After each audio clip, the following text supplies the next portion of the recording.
What's up, nerds? Welcome to my channel, Jacqueline Discovers Books.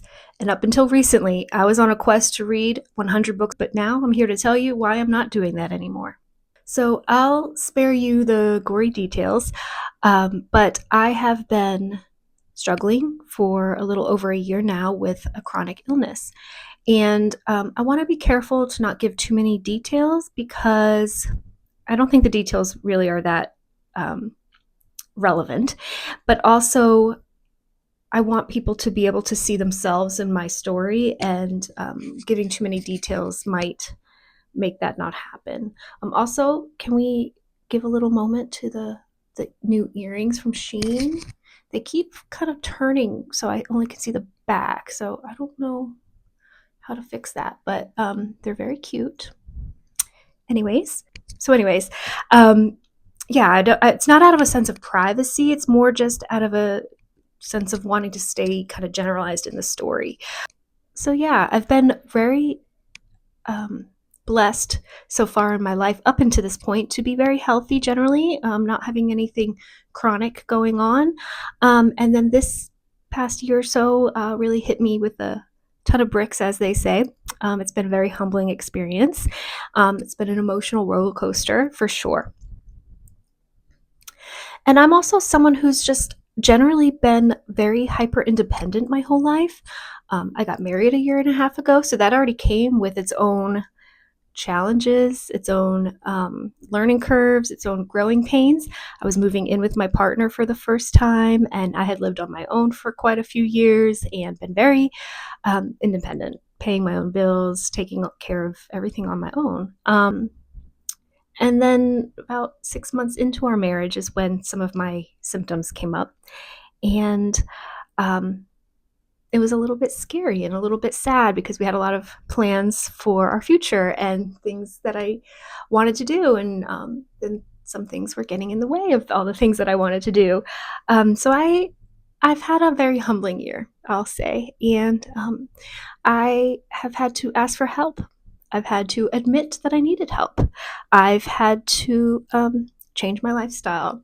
I've had to miss out on fun things with friends and family. I've had to be misunderstood by people a lot. Something I've really kind of learned that has been so humbling is that unless you have like a broken arm or something that's very, very obvious to people, they don't know what's going on with you. And so they might not understand why you suddenly can't do the things you were doing before, or why you don't have the energy to do the things you were doing before, why I'm not performing well at work anymore. I've took a lot of pride in working hard, and I actually just recently had to quit my job, and that was really hard. I have a fear that maybe people think that I'm faking, or there's just a general misunderstanding of what's going on with me, and having to think to myself, it's not really anyone's business, and that's okay. Like I can just be okay with being misunderstood. But it is still hard. It's something I'm working on. It took a lot of fight for me to admit that I needed to slow down or to quit my job. But unfortunately, my situation, instead of getting better, was getting worse throughout the year. Doctors were spending a lot of time ruling out things instead of giving me a diagnosis. And so I was feeling like shit day to day. My quality of life was going down, down, down, down, down. And stress from work was getting higher and higher. Partly because my job was stressful, but also just because the stressors in my life outside of work were becoming a problem. And my capacity to deal with anything was just so low. It was diminishing by the minute. So over the course of the year, my physical and mental health just crashed. And so how does this relate back to that video I did where I was rambling on and on about the goals I was going to reach in 2025? Well, back in 2021, when I first read 100 books, it's the first time I ever did that in a year, I was feeling very spry when I went on that reading challenge. I I went from reading 5 to 6 books a year to reading 100, and I did that um, not easily. It was a challenge. It was truly a challenge for me, but first of all, it was COVID time, so I didn't have much of a social life, but I had the energy to do it. I had the energy to do it. I had a different job then too. And I spent my evenings and weekends and lunch breaks reading, and recording videos and editing videos. And I was really having a good time. And most of my health issues were going on at the end of 2024. And I thought, you know what?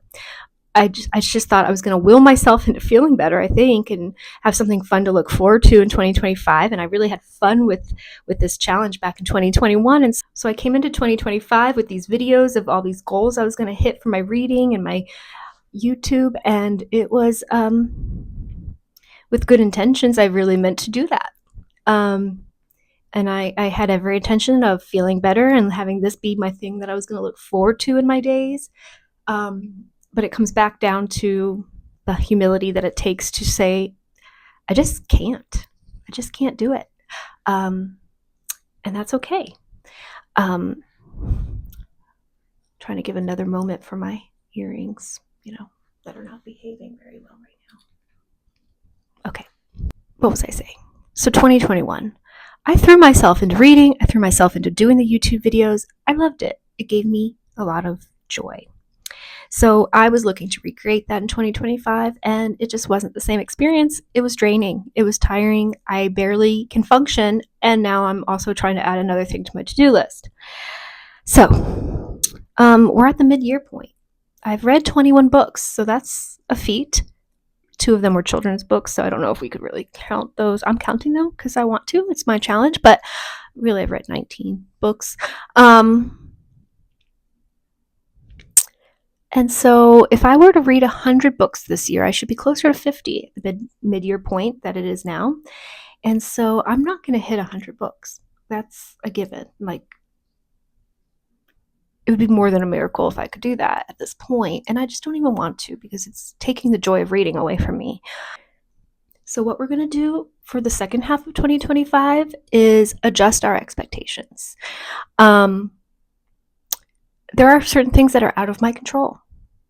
And I think that that's a hard thing to grasp. It's a daily challenge. And this message is just to remember that we're all on our own journey. We're not here to compare ourselves with anybody else. And if you're someone who's currently struggling with physical health, mental health, do not isolate yourself from others. Reach out for help. There is help out there for you. I am someone who has a tendency to do that when I am feeling in crisis or feeling discouraged or going through a hard time. And I know it's not the best thing to do. And so that is the message I want to give as well to anyone else struggling. Reflecting on some of the positives of this in my life, I have learned more patience with myself and others. I have been humbled. I think that's the 900th time I've said that. I've grown so much in my faith with God throughout this year. And sometimes it takes the loss of control to do that. And I'm ashamed to say that that has been the case for me. I'm like the wandering sheep, and Jesus is the shepherd who keeps pulling me back in. So he's definitely been doing that for me this year. And also, it's a great reminder to not judge others, because you never know what other people are going through. And I think that if people in my real life were to see this video, many would say, "Oh, Jacqueline, you've been struggling this year?" Yes. And so just be kind to others, because you never truly know what other people are going through. And so that's a good reminder to have as well. Am I going to read 100 books this year? No. Am I going to read this year? Yeah. And I'm going to enjoy it. And I'm going to do whatever challenges feel good. And the ones that don't, I'm not going to do them. If I start reading a book and I hate it, I'm not going to finish it. I'm going to read for joy. I'm going to mood read. I'm going to take my time. Will I do more YouTube videos? If I feel like it. Elizabeth Gilbert, who I guess is mostly known for her book Eat, Pray, Love, but her book Big Magic is amazing. She said that instead of following your passion, you should just kind of follow your curiosity. And I love that. And so that is something I would like to do with the rest of this year is when I feel well enough to do it, I'm going to explore and follow my curiosities wherever that leads me. Um, and I'm sure it'll lead me down lots of interesting paths because I'm curious about lots of different things. So, if that means YouTube videos about books, if that means YouTube videos about something else, if that means never posting on YouTube again, who knows? What does my future look like? A lot of unknowns, and that's a little bit scary, but I'm walking in faith that God will lead me to the specialists and to the doctors that I need, and that I am actively working on healing myself through different protocols and research that I'm doing. And I will feel better in the future. And I hope and pray that anyone who is struggling right now feels hope, that there's an answer for you as well, and that God is with you no matter what is going on in your life. So, thanks for listening. And I am looking forward to talking books in the future if I feel like it. Okay, bye.